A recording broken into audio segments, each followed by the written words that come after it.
I'm going home on the morning train. I'm going home on morning train. In a train. I am the oldest daughter of Miss Sally Bigelow, who just celebrated her 105th birthday. And she was living alone, independently, to the age about 102, and she became ill, and I brought her over here, so she's been living with me ever since. Between my sister and I, we were taking care of her, not knowing about any other service that was around town. So someone referred hospice to me. I don't remember who it was.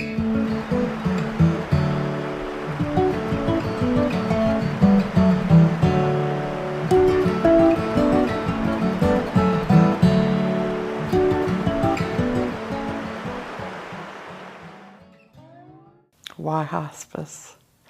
To me, if we are successful in meeting a patient's end-of-life goals, that is that they can die with death, with dignity, pain-free, we have accomplished, to me, what nursing embodies. The mission of our organization is fundamentally to provide care, dignity, and respect to people at the end of life and those with serious illnesses. We care for not just patients but families, and that's been a fundamental part of what our mission has been over the years.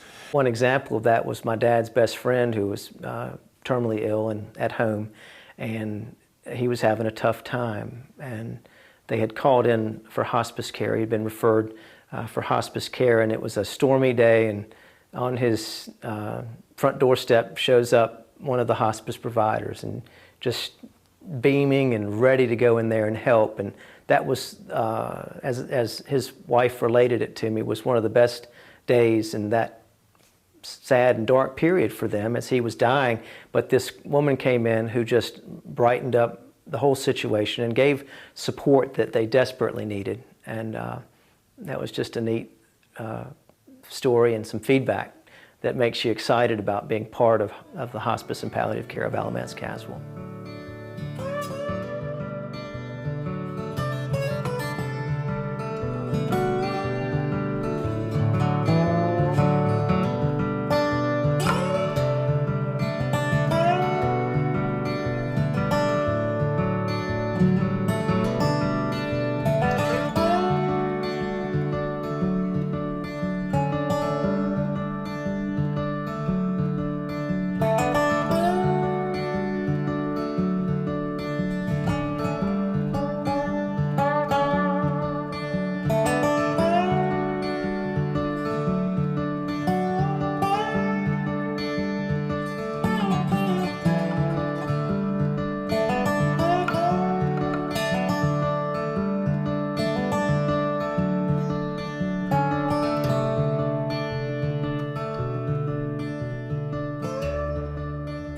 What's remarkable to me in the healing process is people's ability to cope and ability to find hope in situations that seem pretty devastating and sometimes traumatizing. Whenever I'm sitting and companioning with a person, we look for the stories that will bring them the deepest sense of comfort, and we build on that story, whatever that is. And I find that when you do that, and when you're able to bring those memories alive again, and to allow for the opportunity to have the conversations about those stories, people heal quicker.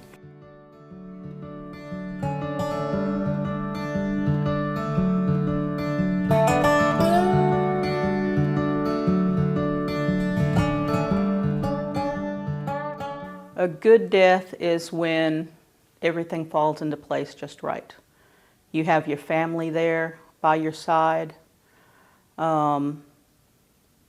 definitely without pain.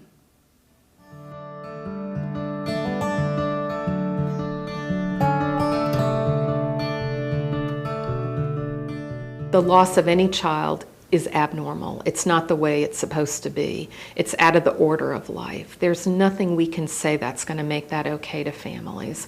All we can do is promise them that we'll be there with them through that process and then help provide them bereavement care afterwards.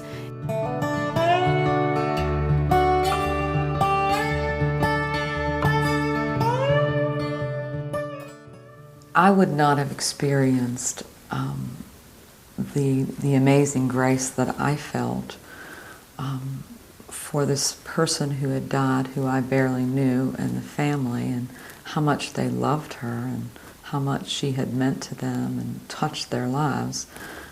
I would not have experienced any of that in my life, in that situation or in many others, if it weren't for my work here at Hospice. It has completely changed my life. Let's go, yay! Where are we going? We're going on a road trip. We get to go see our friends, don't we? So yeah, we're going to Miss Loretta's house and we're getting pretty close. We are, you know those turns. The patient that we're seeing today it has been with us for 2 years now. And so I asked her one day, would you like a visit from our pet therapy, our animal-assisted therapy dog, Nico? And she said, I would love to.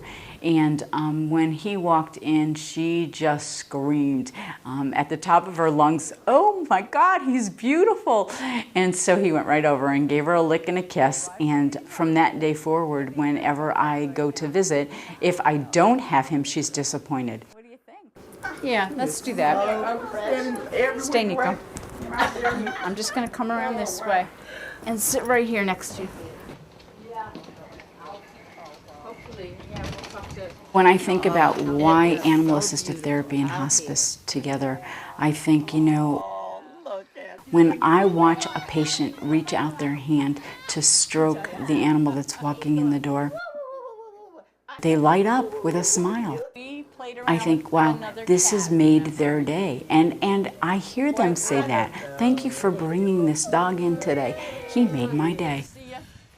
I think it works. I think it brings healing the minute the animal walks in the door. It's calming, it's relaxing, and it brings a smile to faces.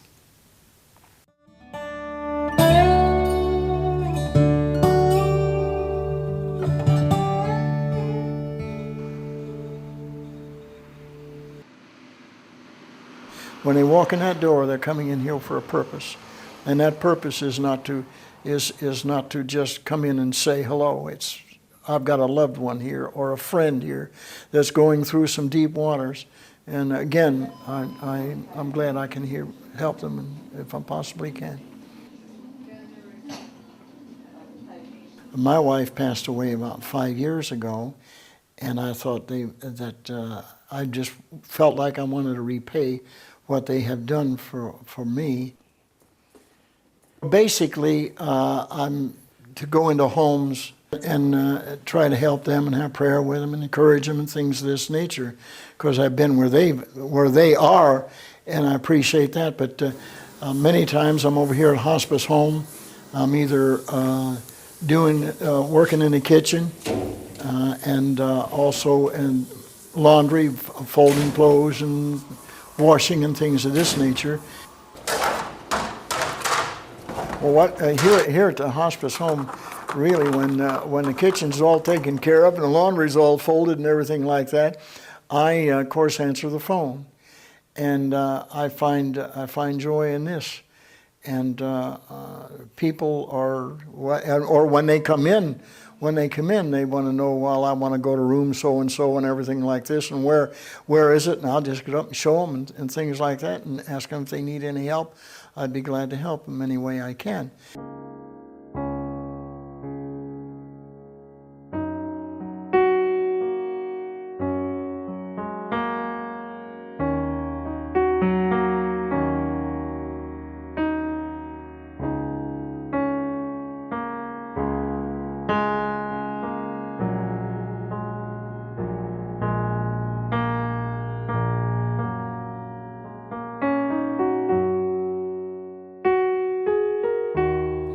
My name is Grace Hardy, and Mary Atkinson is my mother, and she's 88. She was 88 this year. Well, before she was diagnosed with dementia, she worked at Runner's Uniform for about 15 years. And after she retired from there, they discovered she had dementia, had started with dementia. She was an independent person. She didn't want anybody to do anything for her. She wanted to do it for herself and do it like she wanted to do it. And I think now that somewhere back there, that's what irritates her too. At first, I didn't know really how to deal with it because I wasn't able to understand why things were like they were. Talking to Heather, it made it easier for me because she explained to me how that was working and what process she would be going through. I understand it more now, and I have more patience with it. At first, it was kind of hard for me to adjust to the way she was acting. Just like me having a baby all over again. You know, when you first have a child, you got to learn steps. And that's just the way it is with her. If she progress, I progress. And so that enables me to help her better. Well, that's a good role for me now because if she cared for me, it's my turn to care for her. She gave me the best care, and now it's my turn to do what I can for her and care for her.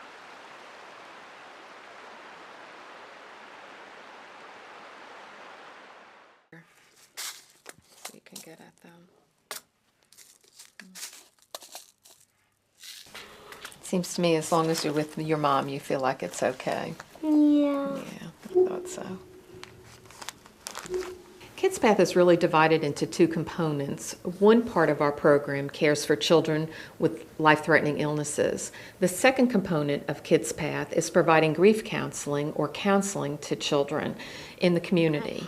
And what that involves is many different aspects. We provide individual grief counseling to any child in the community who has suffered the loss of someone who they were close to. We understand that children express grief in lots of ways and not always with words. A lot of what we do is educating parents as to what children need to understand about the death of their loved one, how to share that information, how to help children deal with those feelings.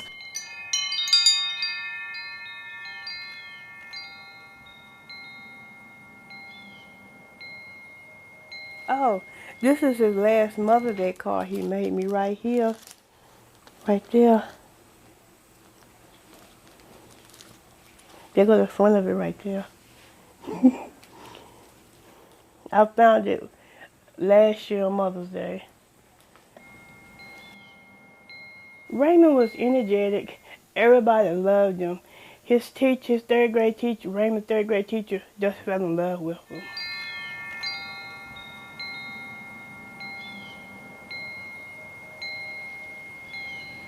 The first thing that I noticed when Jenny and I met Raymond and his family was how close they are. There was a true love and a true caring in the household, but there was also a lot of worry. You could see everybody's anxiety about what was happening, and we listened to the story of Raymond's illness and his diagnosis and everything that had happened.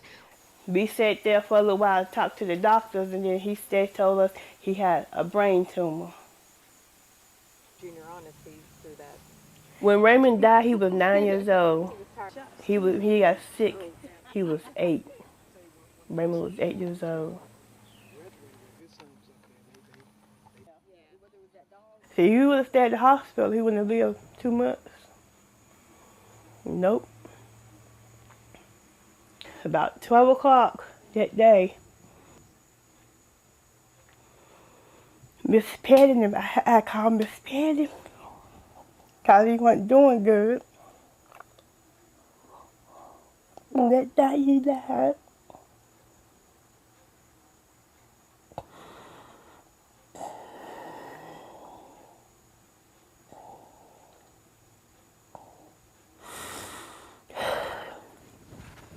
He died at 10:13 that night. Once he told her, after she asked, no, it's not working, and yes, he is going to die. And Jackie was able to let him know, well, then I want him home. Home is where he needs to be. And that's the beauty of Kids Path. Raymond got home after Jackie had that discussion, and he enjoyed the last 2 months of his life in home. He would be often sitting in the living room with some SpongeBob show on and the TV going, his brothers and sisters running in from school, grandma cooking in the kitchen, laundry being on, mom and dad going through, just the normalcy of everyday living. That is what Jackie wanted for Raymond, so that he could be with his family and spend his last weeks, and for him it was months, surrounded by the people who loved him, doing the things he wanted to do. That was his last picture at school he took.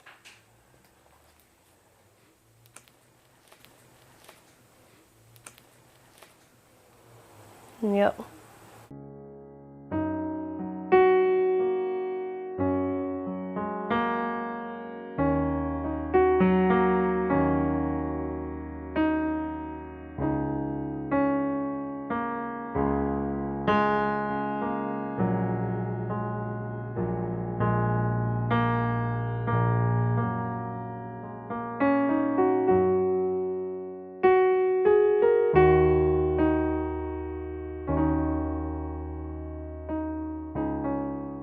My name is Bill Hoff, and I am 54 years old.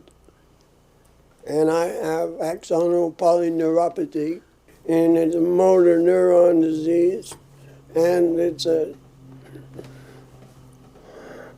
killer. It kills all your nerves and it takes away all your peripheral nerve, then it attacks your central nervous system. It's like taking your life away while you're still breathing. Yeah, hospice is wonderful, wonderful people. Our son had Duchenne muscular dystrophy, and hospice took care of him for more than half of his life for us, and they're wonderful, wonderful people. And they care so much, not for one, but for all, and they give their own life to help others. There's life. There is a life. As long as you got a breath, there's life, and you should keep on going and make your life what best it can be.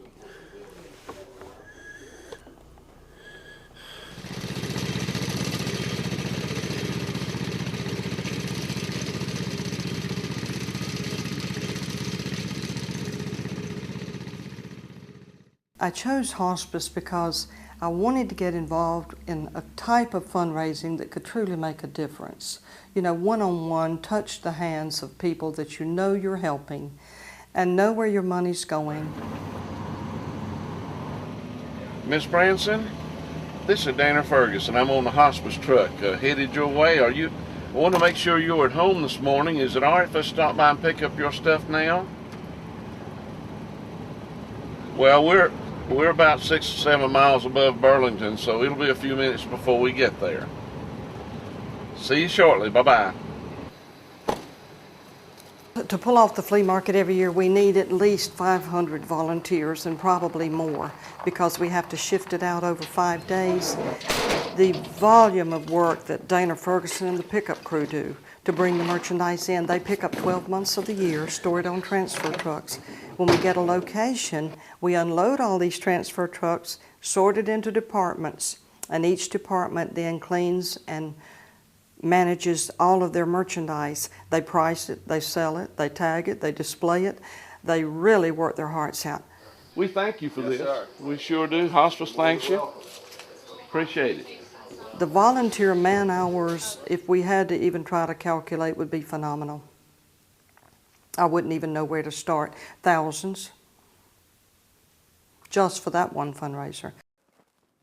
Hello, hey, I'm Dr. Choksi. What hospice does is that it really improves quality of life, particularly when patient has terminal illness of any kind.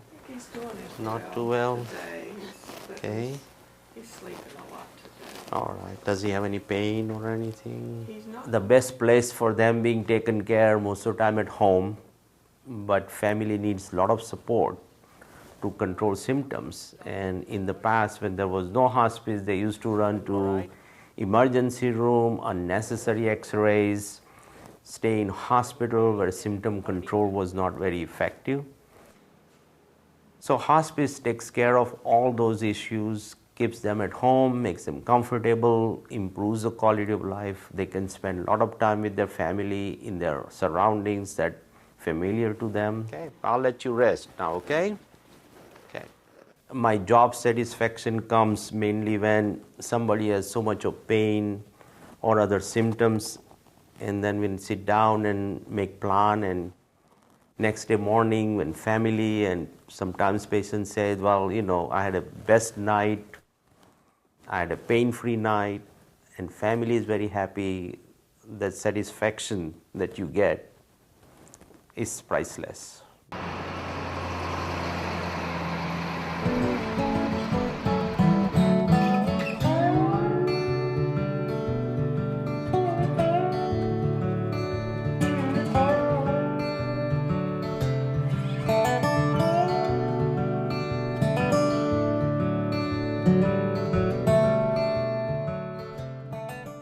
It's important that we continue to have good financial supporters, because every decision is not based on a profit motive. And invariably, some people are not able to pay, or they don't have insurance, and they're not going to be left behind. And that's what I think is a trademark for our hospice. Hospice is an idea. It's a concept. It's not necessarily a place. It's an idea that we can bring dignity, respect, and compassion to a person at the end of life. There's an idea in hospice, when you have a baby that enters this world, and everybody has had a chance when a baby comes into a room, everybody wants to hold that baby, to hug that baby, to love and dote on that baby. People at the end of life deserve that same level of support and love. And that's one of our ideas, that people at the end of life deserve just that same kind of support and love and attention that a person entering this life also receives. There you go. Beautiful as ever. Their own personal belief in God, or Gorgeous. knowing that they're going to be somewhere in another life sometime without all the worries that they have here. All right, let me get some hot water. Just being surrounded with love, being someplace comfortable. That is a good death.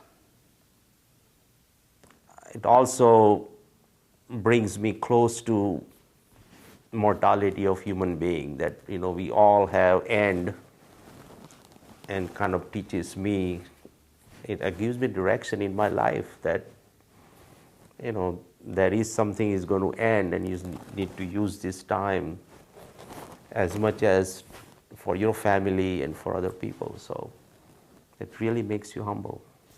I was with a family this morning in one of the rooms here at hospice and had prayer with him. The man's going through some deep waters. I know what he's going through.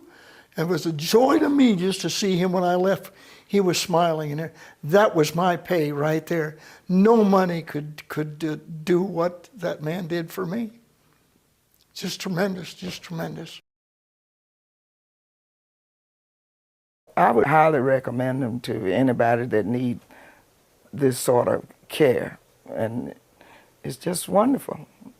So that's all I can say about them. They're just good, because they certainly take good care of her. I'm going home, more train, train, baby, too late. I'm going home on morning train. Amen. Very good.